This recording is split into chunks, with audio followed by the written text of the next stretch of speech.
Working hard or hardly working? Do you ever find yourself working 9 to 5 to make a living? Well, love it or hate it, sometimes you just gotta make it work.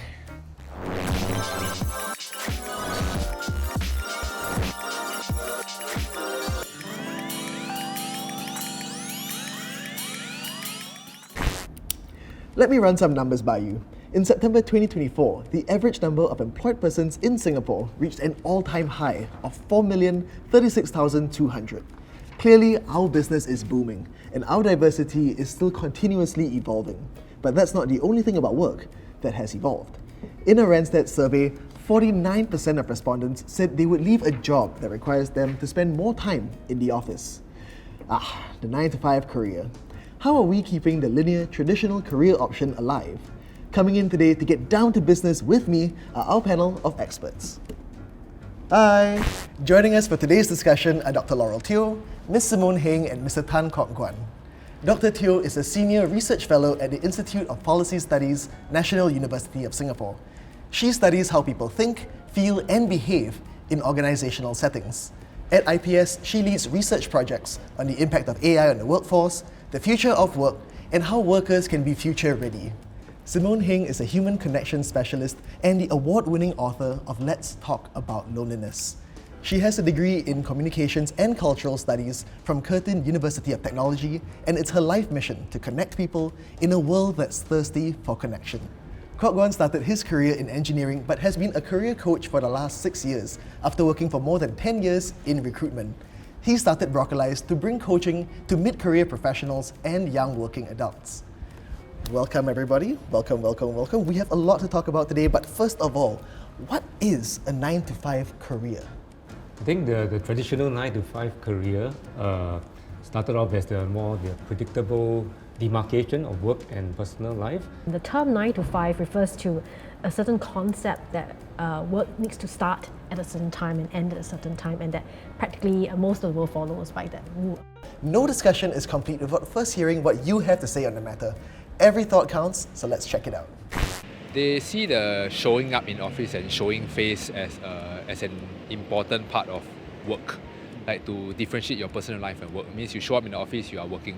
The Gen Zs, they are not necessarily the more like far-sighted kind. It's more of like what I want to do, I'm going to do it now. Young people, they may gravitate less and less towards the traditional full-time employment, but the younger generation may not be prepared for the unstableness of gig work in general. We believe that we are still getting a lot of work done, but at our hours, like flexible hours. As long as we get work done, we're productive. The technology has allowed them to not even think about necessarily a profession, but they get some schooling and then they find their way, as opposed to starting off, well, I'm going to be this at an early age. And that is the word on the street. What do you think, guys? Have any of these sound bites resonated with you? Well, unlike what the couple said earlier, they reminded us of the fact that not everyone has a 9 to 5 job. The 9 to 5 job, I think, is very corporate. But there are tons of other people out there. There are people working in shift jobs. I think additionally, if you look at the kind of demographic split of the people in those interviews, the younger generation has a sort of sense of irreverence, the complete impracticality once you know how to use all the tools online. It seems ridiculous to sit in an office in those pockets where you need rest or where you're going to be unproductive, when you could actually just be working in a very concentrated way on the things that you can be. The key thing is the value of the output rather than the face time, right?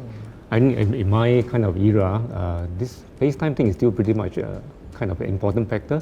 And why do you guys think that this has lasted for so long?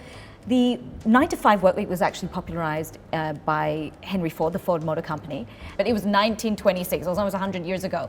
People adopted it, it became very, very popular. Factory workers were sent in during that time. I'm sure it saved overheads for the company, all the electricity would have been on at the same time, as well as working with the natural daylight hours. Maybe it's also the concept of the linear career. Yeah, so 9 to 5 is not just about the hours, but traditionally it kind of maps to you starting from a certain level and then rising up the corporate ladder in a kind of linear fashion within that domain or the industry. So you don't quite jump industries, you're in one industry and then you just work your way up. Yeah, so you've got the ladder. Yeah. At about 20 to 25 years ago, management scholars were already looking at what we know as what they call the boundaryless career or the protean career. Boundaryless is self-explanatory, meaning that you're not stuck to a particular industry or sector, you're willing to explore beyond what you started out with when you graduated or left school. Protean refers to mutable, changeable. So it means, it refers to an approach where people take a more self-directed approach with their career. So instead of sort of joining a company and letting HR tell you what courses to take and then letting sort of the promotions take their course, you take charge and you decide, okay, I want to do this, I want to take this course, I want to change something new. You take a lot more self-interest in managing and developing your own career. There are these hybrid arrangements. Are they making the traditional 9 to 5 working hours obsolete? Right, so the technology for remote work has been around for 30 plus years, since the, I think, 80s and 90s. Since people have had PCs, you can technically work from home. It's just that people never do. So actually the stickiness of the 9 to 5 norms are very strong, and we can see that happening right now. I think there's this tension between employers and employees. Employers, it's not just about face time, but it's about the ability to monitor my employees. I need to know what they're doing. And there is definitely a case for the 9 to 5 kind of career, particularly in cases where in-person collaboration of teams is necessary, or client-facing roles, and those that necessitates maybe the operating of certain equipment that couldn't be done remotely. And there are actually certain other jobs that are better when you do it alone. For example, if you're a writer, the kind of jobs that gets done better in teams is when it's, first of all, it's codependent. So it's a project, a teamwork where you need a lot of interaction with your colleagues. Right. And the other kind of jobs where you actually have human clients or human patients. So Sales especially. Or the sales, business development kind of so those types, domains yes. There's science to show that if you're in a stress state, like you're ill or you're about to get a bad diagnosis, human connection, specifically from a high quality connection, but also from doctors, nurses, caregivers, can help to reduce that fight or flight response.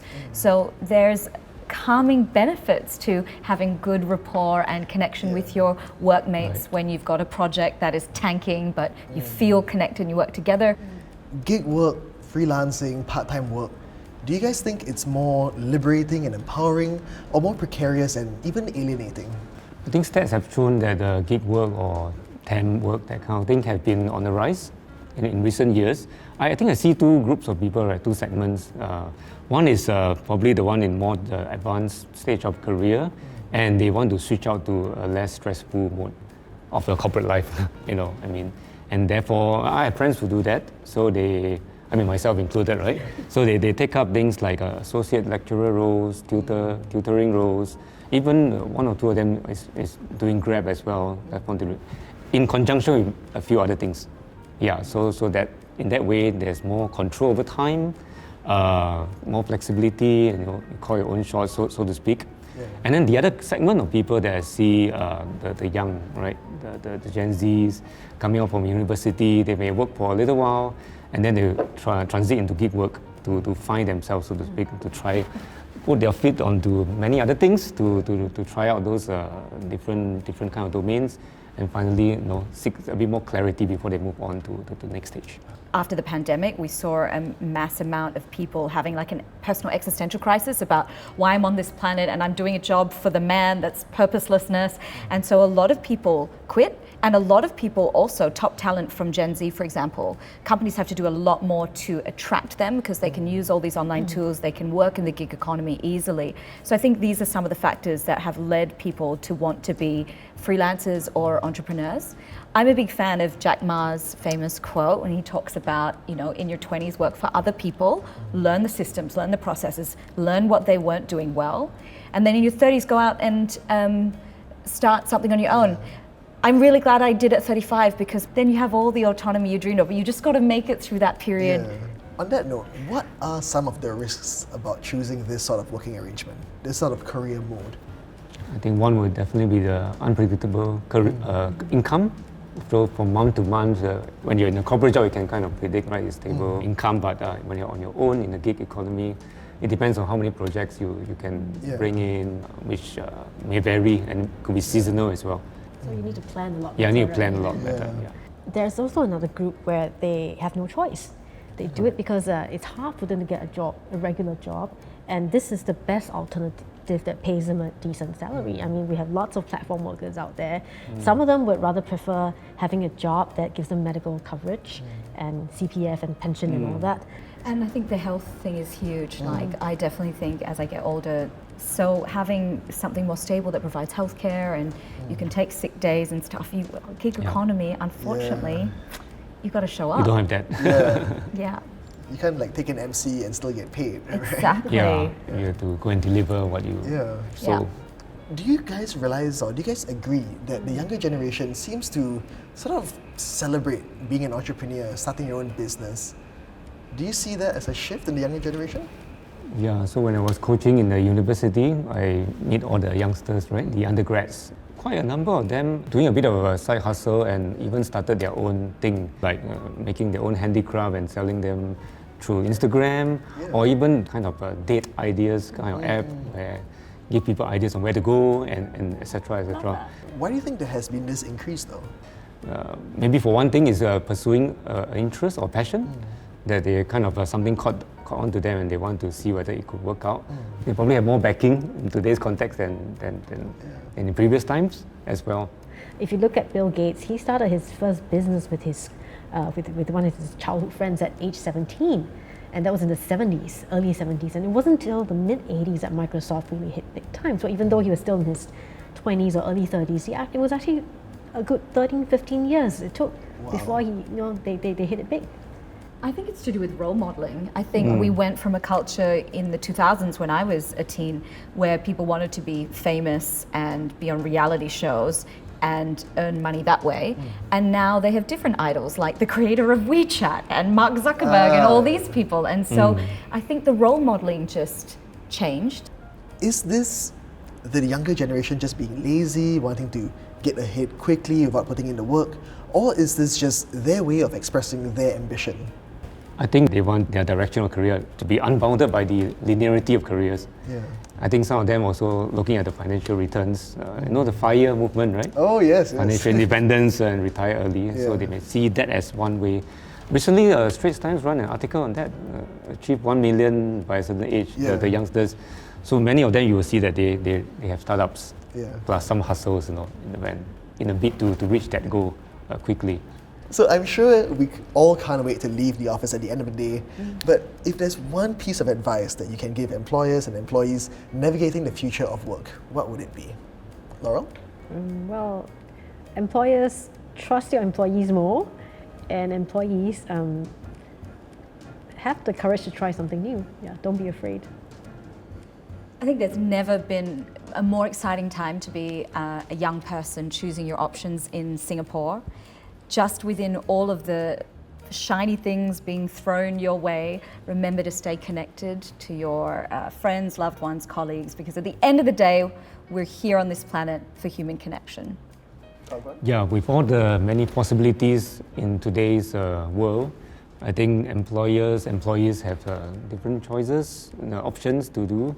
Life is always a journey where you journey along and seek clarity along the way by trying different things, getting exposed to different things and saying yes to that broccoli on the slope, which is that hidden opportunity. And thank you all of you for circling back, making yourselves available for work in office today, and aligning and synergizing on the nature of work arrangements today. Thank you all. I had a lot of fun. I hope you guys did too. Thank you for having us. Yeah, thank you. Thank you for having us. Sometimes it isn't a question of working hard or working smart, but how we as a smart nation can come together to figure out a solution that works for us. And if you want to find out more, you can check out Where is My Office by Chris Kane and Eugenia Anastaso, Work Disrupted by Jeff Schwartz and Suzanne Riz, and Ultimate Gig, Flexibility, Freedom, Rewards by John T. Fleming and Lauren Lawley Head. You can find these books at your nearest library or on the NLB mobile app. And if you want to find out our take on other exciting issues, please visit the Read to Be Sure website. Lastly, we want to know what you think. Is the 9-to-5 career obsolete or here to stay? Let us know in the comment section down below. And that's 5 o'clock.